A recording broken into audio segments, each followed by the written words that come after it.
guys, welcome to Flory Models Daily Show. Here we are on Monday the 19th of December 2016, the week before Christmas. So this week's going to be pretty hectic. I'll warn you now, we're going to have lots of quick fire type videos coming at you, various bits and pieces, sort of, you know, just completely off the cuff and things like that. Tomorrow there will be no Q&A. I'll warn you nice and early because, to be honest, I am off to see Rogue One tomorrow afternoon. It's the only time I've been able to get to see it. Just been absolutely flat out busy with work and everything else like that. So that's it. Tuesday afternoon, Q&A goes out the window. I'm off to see Rogue One. I've still got my head completely buried in the sand so I don't get any spoilers or anything else like that. Anyway, Saturday was a great day. Really pushed on. I'll show you properly in a minute. Me and Steve were actually on, I think in total, for near 6 hours. We got completely carried away because we started around about 8:30 and we did an audio check with some of you, making sure that the sound quality was absolutely fine and we're at the same levels and everything else like that. So that worked really well, so we're all good. And then we properly went on air at 9 o'clock in the morning, and we worked right the way through until 20 to 2 in the afternoon. So needless to say, it was a marathon session, but boy did we actually get on. As you can see on here, we did chipping. We really went to town on Slave One. I got on a bit faster than Captain Slow over there, who was still in the painting stage, because actually I finished mine. I just carried on for about half an hour after we came off air and put the final touches to it and everything else. To be honest, it's nothing you haven't seen before. We've done it a million times before, but I'll take you around and show you anyway. But it was nice to be able to show you live chipping and painting. So literally went from the primer to completed model in a couple of hours, going right the way over it. And we were using roughly the same techniques, but we used slightly different ways of doing it. And I think on the next one, Steve will probably show you his way of doing chipping. Yet with me, you can see I tend to flood the entire model and then just start scraping away at it. To really sort of, you know, just sort of etch into it and flick it off and get all your bits in there.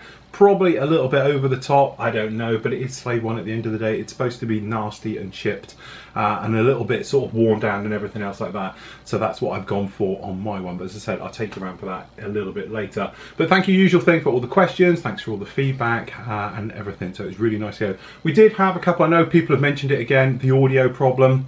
It's not really an audio problem. You've got a tiny bit of echoing just for a couple of minutes in the middle.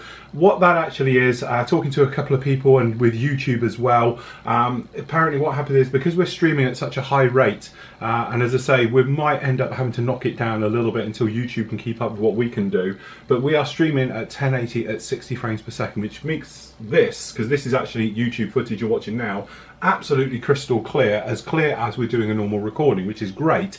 But unfortunately, obviously it's up, it's being streamed to you guys, so you're watching it live. We don't have any delay built in. Literally there is like a 3 or 4 second delay. That's literally about it between what you get and what we get. So because of that, there is no delay. Sometimes you can get like a latency issue, and that's where obviously it's streaming and trying to catch up. Well, up there as well in old YouTube land on their servers, it's recording everything we do. So when it can't cope with it either, because there's just so much information coming up, sometimes the audio gets out of step. And when the audio gets out of step, you get the slight echo, and that's why you get it. And then obviously it catches up with yourself. That's why it stops it. So YouTube has basically turned around to me and said that it might be an issue to knock it down to something like 720 and coming down to like 50 frames per second, or even knock it down to 24 frames per second and everything else like that. That way the bit rate and the stream rate, and instead of it being basically 16 megabytes per second going up there, it will be a lot less. That means everybody can cope. And you guys who've got slower computers, who have trouble with audio, that's what it is. Not necessarily us so much. It does tend to be where you are in the world. And we're not saying it's your computer. It may be just be your network. Somewhere along the line there is a little bit of a bottleneck.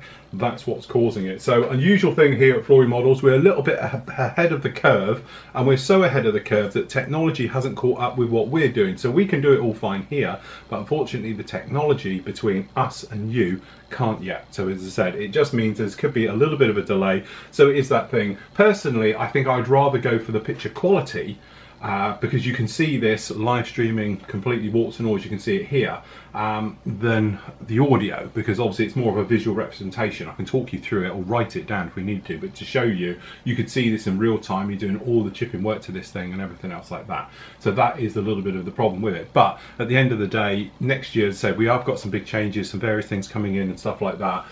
So we'll see how things pan out over the first quarter of next year and stuff like that. So anyway, take you round to the other side.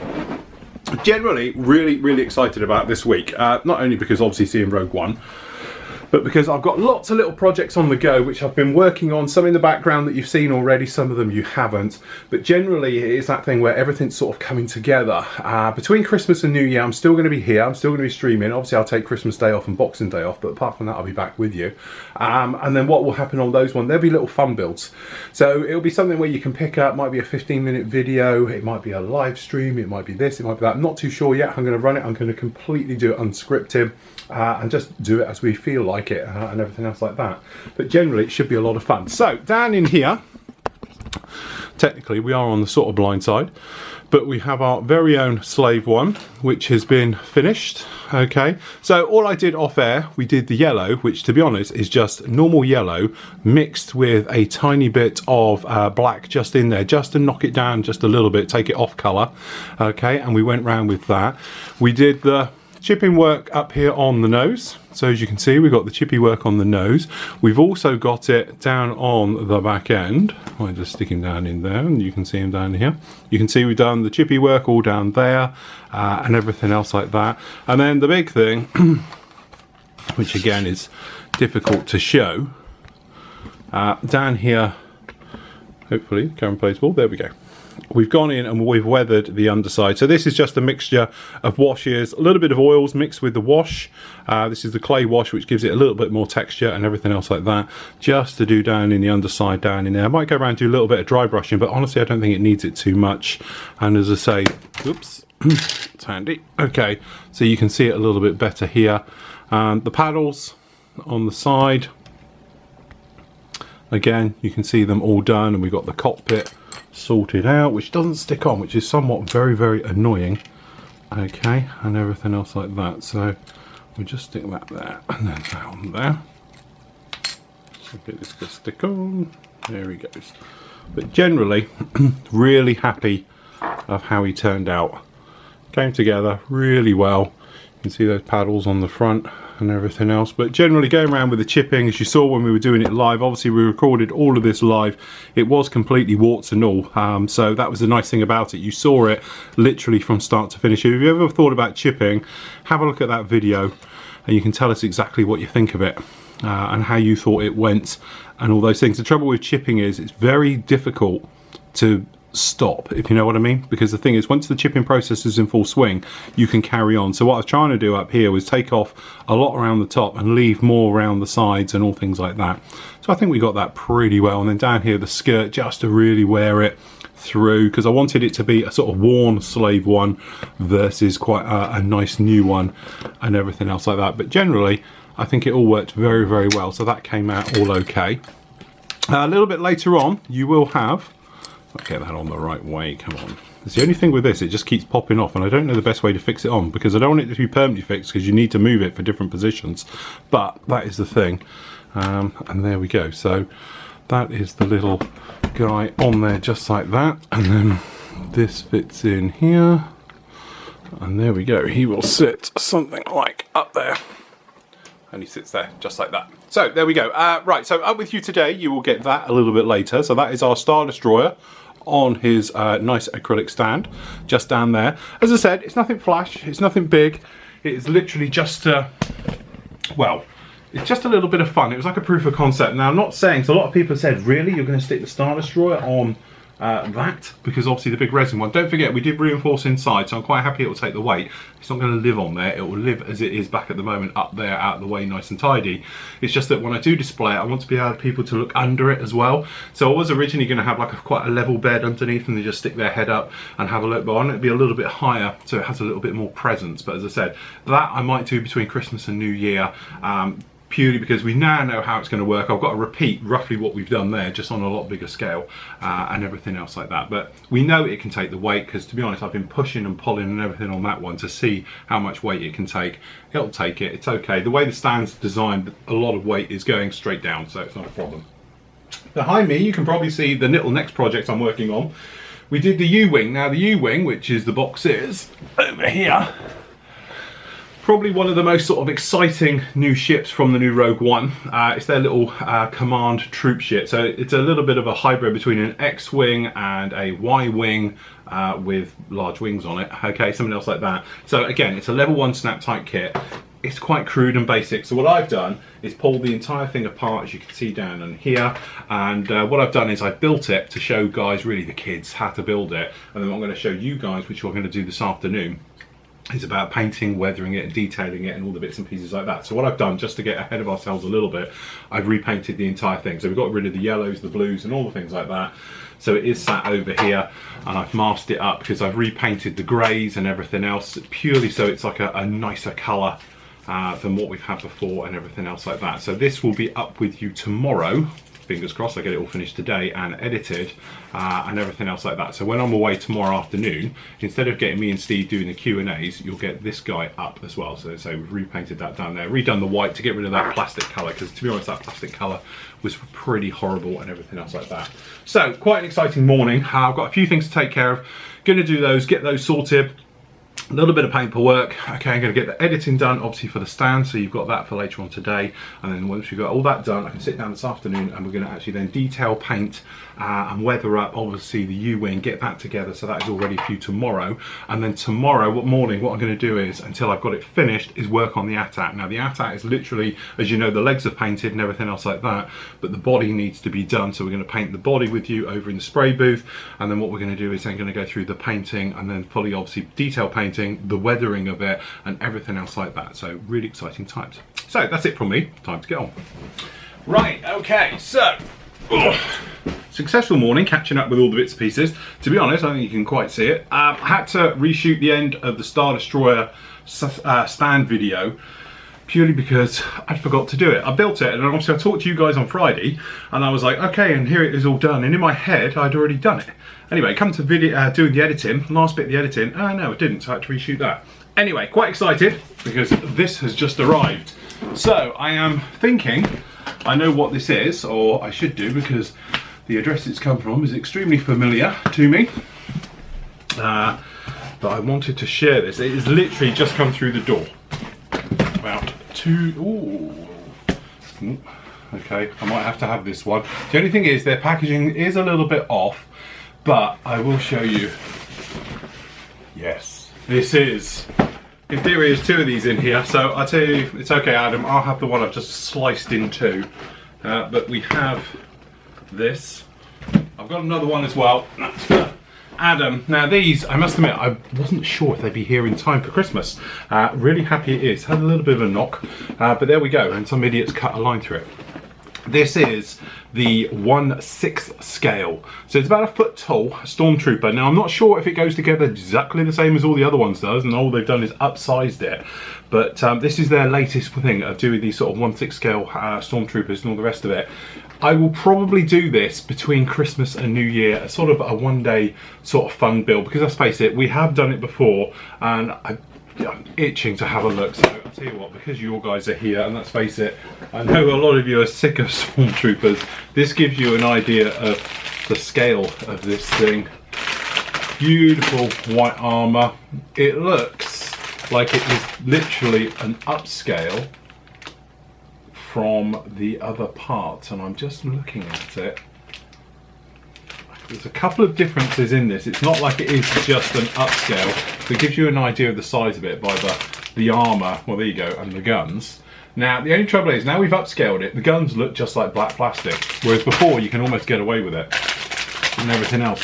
The one thing I'm seeing is there's a couple of little bits and pieces. He does come with a larger display stand, which is quite nice, because let's face it, he's going to need it. You don't get any anything sort of special, but I'm just going to have a quick flick through these, because say we've done them before. It looks like it goes together the same as the other ones. At least this one's in a proper booklet. It doesn't pull out and go for miles this time. It's an actual proper booklet, but it is exactly the same going together as the 1/12 ones. Okay, it's just that there is slight differences. Let me just, I'm trying to find. No, it's not. It is the same. Obviously, the parts are all upgraded, a bit more heavy duty and everything else like that, but it actually goes together, by the looks of it, just as I'm flicking through here, exactly the same as the other one. So really, what you've just got is a giant Stormtrooper versus a small one. You still get the stickers and the various bits and pieces for doing it, But there we go, that is something quite exciting. I am waiting on 2 other very nice kits to arrive. Hopefully they'll be here before the, well, I don't think it is going to be before Christmas now, but I'm still expecting K2SO to turn up and the Shore Trooper. I've got those on order. I have got some other stuff on pre-order, but I know they're not due out till January, and that's that new TIE Fighter and a few other bits and pieces and stuff like that, so I'm expecting through that anytime soon. But I must admit, I'm very, very impressed that that is here before Christmas. And as I say, I know it's a lot of money and all the rest of it, but that actually, I don't know. 1/6 scale, is that too big? I don't know. As I say, I'm loving the way I've got enough room to put them all on my shelves, but I'm thinking 1/6 scale. Now, is this mean Bandai's going to go around and do them all in 1/6 scale? I don't know. I don't have an in. I know a lot of people say to me, Phil, you must know someone there. Honestly, Bandai, I have no clue whatsoever. I don't have an in with Bandai. I know a lot of people think I did. I did have, but the guy I knew is now, he was, well, I'm not going to go into too many details because I don't want to drop him in it, but he's a very good friend of mine. He did a little bit of work for them and had a little bit of an in, but that actually, as a lot of you know, finished earlier in the year. His contract was up with those. He'd done his bit of work for them and has now moved on to pastures new. So now I don't have an in there.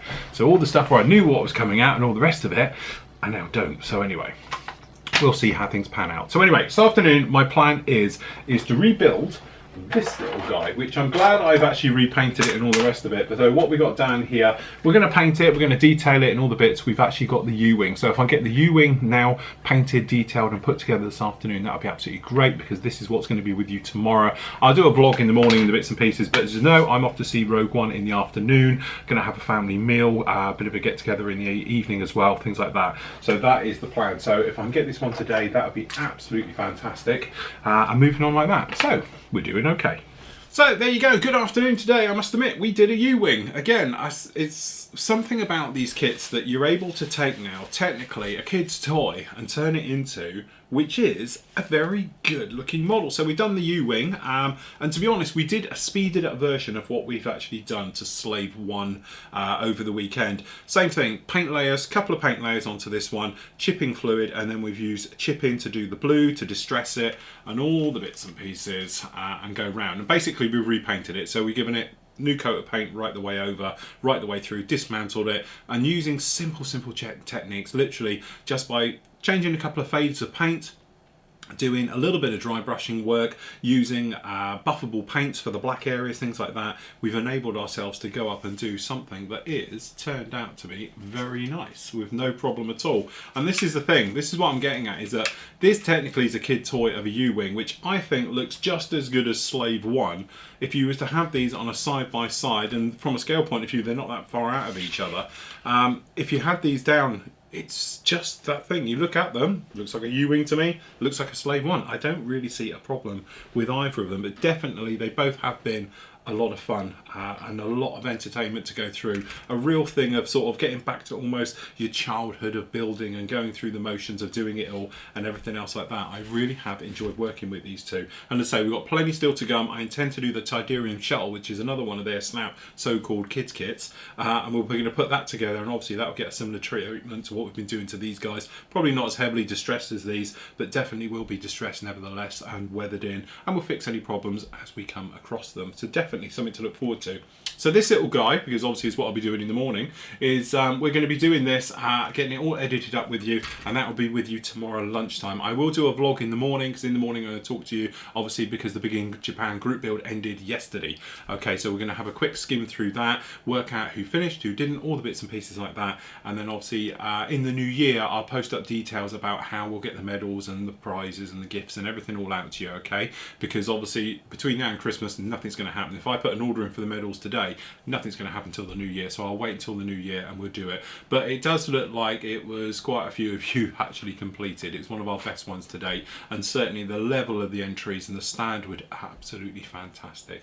So there we go. As I said, plenty of you to do. So up on the site right now is the stand, obviously, to have a look at. It's about a 25-minute video, 30-minute video, just about making an acrylic stand and everything else like that. So that is up with you. Tomorrow, as I said, the U-wing I'll put up with you tomorrow, so you'll get that one. And as I said, I have had a couple more deliveries in this afternoon whilst working on this, including the extractors arrived, which I wasn't, again, expecting until the new year. I was told probably new year, until it turned out it's literally just turned up now. So back end of the week we'll be doing an unboxing, and then first job in the new year will be to rip all of this apart and to redo our spray booth completely with the new setup. You might notice I've got a new camera in there. When you watch this, you might notice it's lovely because it's all shooting in 4K in the spray booth area alone and everything else like that.